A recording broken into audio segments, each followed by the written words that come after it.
Welcome back to Going Walkabout. We see it each year, the lights, red carpet, hordes of paparazzi, and the celebrities, all of which adds up to the Cannes Film Festival. However, the Cannes Film Festival only lasts 2 weeks, so what is Cannes like for the other 351 days a year?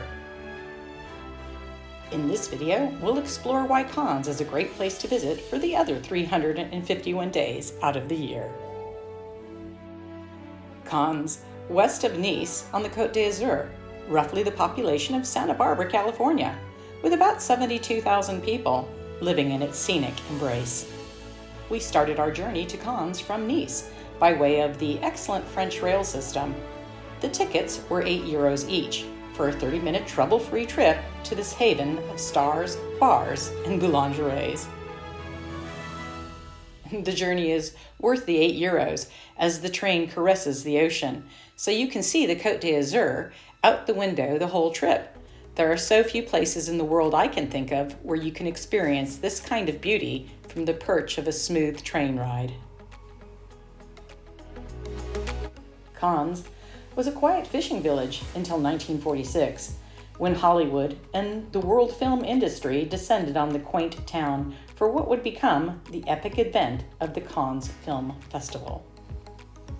Royalty of all varieties was in attendance, making the red carpet synonymous with elegance, fame, and Cannes. We'll do a tour of the city and its key sights to see. Looking down on the city, you can see the main landmark, which is almost dead center. This is the casino, which is attached to the arena that houses the Cannes Film Festival.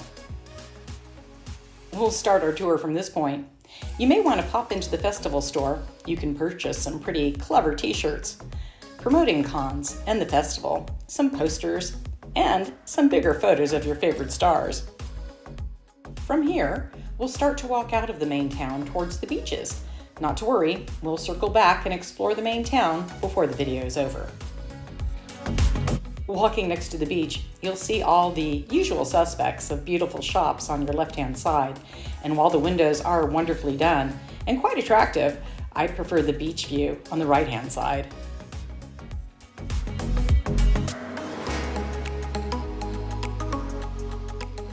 Strolling along the promenade, you'll be able to see iconic hotels like the Ritz-Carlton, or Hotel Martin, and the JW Marriott. If you keep strolling further, which should be no chore as the scenery is gorgeous, you will come to a sign that says Antibes La Californie. At this point, you've reached the park on the far side of the Cannes Bay. A quick look back over the bay, stroll through the park, enjoy the sculptures, pet the cute dog, and we'll go back into the heart of the city. As we're strolling back, you'll know you've hit the heart of the city when you have a view of the Hotel Splendid, flags flying, holding court over the main town square. At this point, a quick stop for a breather and a brew is in order.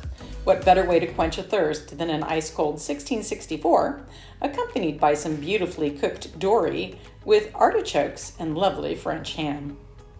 Walking through the square, you are in the heart of the city, the place where all the ages can converge and have some fun. The merry-go-round is full of mini adventurers. Not to be outdone, the oldies have their bocce ball courts in the plaza too. I could watch these guys all day. Their strategy and skill developed over years of play. From here, look up at the mountain, which protects the city, and you'll see a bell tower and a sign that says Cannes. That's where we're heading. However, another quick stop before we get there. Across from the plaza, you'll see these buildings of stone with green doors. These are the modern equivalent to the fishermen's huts. Take a moment to walk around them, and you'll see these fantastic black and white photos of what Cannes was like before film festival fame. I was amazed at how clean the harbor was. Not a speck of trash, and there is a good reason why. They use these sea vacuums to clean the water of any small debris, leaving it so clean that schools of fish encircle the machines. In glancing at the water of the bay, I was enchanted by the clarity, so much so that I could gaze at this beautiful seagrass as it swayed with the tide. There's no time to get too enchanted with seagrass. We have a lot more to see. Carrying on towards the mountain, we'll see a bus depot and a strange house with an amazing mural on its side. There are murals everywhere in the city, so it pays to keep an eye out for them. This one is literally the history of movies on the side of a building. Across from this, you'll see an archway and a road going up. You can follow the road up to the Musée des Explorations du Monde. The Musee is worth a trip for many reasons.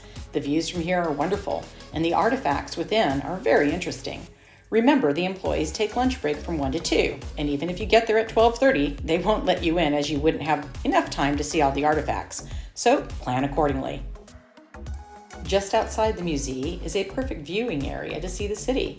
Keep an eye out for the mural of Napoleon as he busts out of the side of a house. You also see signs around the town noting that Napoleon was in Cannes on March 2nd, 1815. And this is after he left Elba after his first imprisonment with a band of about 1,100 loyal soldiers. Walking down from the promenade back into the city, you can spy some fairy tale gardens maintained in the close quarters of the ancient hill homes. I walked through after a brief rain, and the smell of lavender and rosemary was intoxicating. Getting back to town means dealing with steps. Lots and lots of steps. I wondered how these folks got their daily groceries. This would present quite a workout routine. It is a magical maze, and I was enjoying being lost in its confines as I discovered some lovely artworks.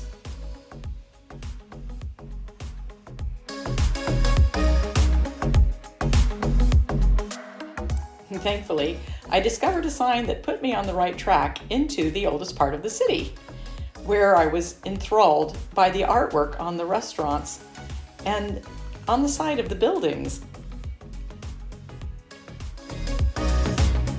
And now back in town, a block off the plaza is the Porte de Pucia, the main farmers market in Cannes. The market is permanent and beautifully constructed, with wonderful bistros and bars surrounding it, so shopping can easily be a full day out. Walking across from the market is Rue Mai Nadir, one of the oldest streets in Cannes for shopping. If you like cobblestones, charming stores, and the wonderful smell of French bread in the oven, you'll love strolling these lanes. Carrying on from there, you should run into one of our favorite stores, La Durée, purveyors of the best macaroons in the world since 1862.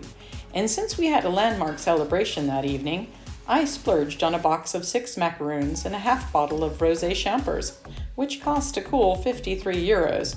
At least we got to keep the pretty gift box. All kidding aside, it was delicious and a great way to celebrate our 39th wedding anniversary. So hopefully you can see there is plenty to do in Cannes the other 351 days a year when the film festival is over. Thanks so much for watching. If you're enjoying the videos, a thumbs up would be greatly appreciated, or better yet, subscribe. Next stop, Carnival.